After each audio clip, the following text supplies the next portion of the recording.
Law of attraction పద్ధతులపై మరింత లోతైన వివరణ. 1. విజువలైజేషన్. విజువలైజేషన్ అంటే కేవలం చిత్రాన్ని ఊహించడం కాదు, ఆ అనుభవాన్ని జీవించడం. సమయం: రోజులో మీకు బాగా నచ్చిన మరియు డిస్టర్బెన్స్ లేని సమయాన్ని ఎంచుకోండి. ముఖ్యంగా ఉదయం నిద్ర లేవగానే లేదా రాత్రి నిద్రపోయే ముందు మీ మనస్సు రిలాక్స్డ్గా ఉన్నప్పుడు ఇది చాలా ప్రభావవంతంగా పనిచేస్తుంది. 5. ఇంద్రియాలను ఉపయోగించడం. దృష్టి: మీరు కోరుకున్న వస్తువు లేదా లక్ష్యం ఎలా ఉంటుందో స్పష్టంగా చూడండి. ఉదా. మీరు డ్రైవ్ చేయాలనుకుంటున్న కొత్త కారు రంగు, లోపలి భాగం. శబ్దం: ఇతరులు మిమ్మల్ని అభినందించే మాటలు, మీరు వినాలనుకుంటున్న పాట లేదా సముద్రపు అలల శబ్దం వినండి. స్పర్శ: మీరు కోరుకున్న వస్తువును తాకుతున్న అనుభూతిని పొందండి. ఉదా. ఉద్యోగ ధృవీకరణ పత్రాన్ని పట్టుకోవడం, ఇల్లు తాళాన్ని తిప్పడం. వాసన: మీరు ఆ కోరిక నెరవేరినప్పుడు వచ్చే వాసనను ఊహించండి. ఉదా. కొత్త ఇంట్లో పూల సువాసన, కొత్త కారు వాసన. రుచి: మీరు ఆ విజయాన్ని సెలబ్రేట్ చేసుకుంటున్నప్పుడు తినే లేదా తాగేదాని రుచిని ఊహించండి. 2. కృతజ్ఞతాభావం. Gratitude practice. ఇది లా ఆఫ్ అట్రాక్షన్లో అత్యంత ముఖ్యమైన భాగం. మీరు దేనిపై దృష్టి పెడితే అదే మీ జీవితంలో పెరుగుతుంది. Gratitude journal. ప్రతిరోజూ రాత్రి పడుకునే ముందు లేదా ఉదయం లేవగానే కనీసం 5 కొత్త విషయాలు రాసి వాటికి ఎందుకు కృతజ్ఞతగా ఉన్నారో కూడా వివరించండి. ఉదా. నేను ఈ రోజు తిన్న రుచికరమైన ఆహారం పట్ల కృతజ్ఞతతో ఉన్నాను. అది నా శక్తిని పెంచింది.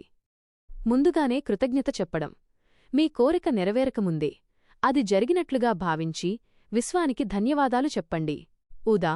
నాకు ఈ అద్భుతమైన ఉద్యోగం ఇచ్చినందుకు మరియు నా ప్రతిభను ఉపయోగించుకునే అవకాశం కల్పించినందుకు ధన్యవాదాలు విశ్వం. 3.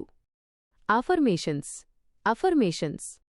మీరు చెప్పే మాటలు మీ స్వీయ చర్చ, సెల్ఫ్ టాక్ను మార్చాలి. సానుకూలంగా ఉండాలి. మీరు ఏమి కోరుకోవడం లేదో చెప్పకండి, మీరు ఏమి కోరుకుంటున్నారో మాత్రమే చెప్పండి. తప్పు: నాకు ఇంకా అప్పులు ఉండకూడదు. ఒప్పు: నేను ఆర్థికంగా స్వేచ్ఛగా మరియు సమృద్ధిగా ఉన్నాను. భావోద్వేగం జోడించడం. ఆఫర్మేషన్ చెప్పేటప్పుడు ఆ మాటలు నిజమని బలంగా నమ్మాలి మరియు ఆ సంతోషాన్ని అనుభవించాలి. అద్దంలో చూసుకుని మీ కళ్లలోకి చూస్తూ చెప్పడం మరింత శక్తివంతమైనది. రిపీట్ చేయడం. రోజులో వీలైనన్ని ఎక్కువసార్లు రిపీట్ చేయండి.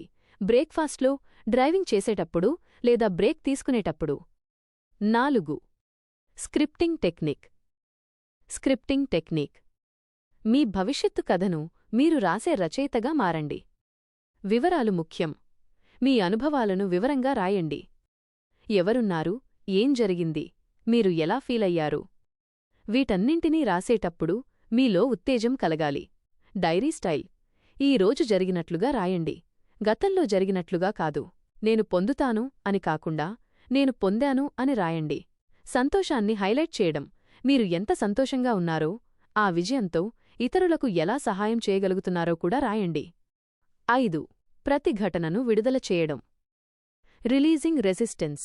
ప్రతికూల ఆలోచనలను తొలగించకపోతే అవి ఎంత మంచి టెక్నిక్ను ఉపయోగించినా మీ కోరికలను నిరోధిస్తాయి. సందేహాలను గుర్తించడం.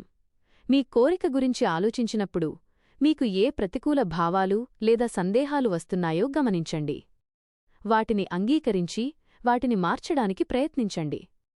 మెడిటేషన్.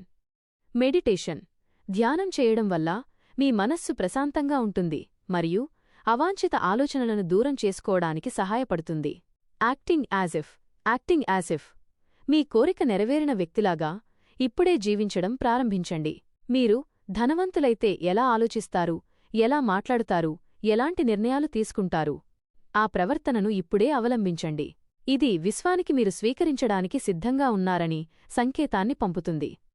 ఈ టెక్నిక్లలో ముఖ్యమైన విషయం ఏమిటంటే వాటిని నమ్మకంతో మరియు స్థిరంగా కన్సిస్టెంట్ ప్రాక్టీస్ చేయడం.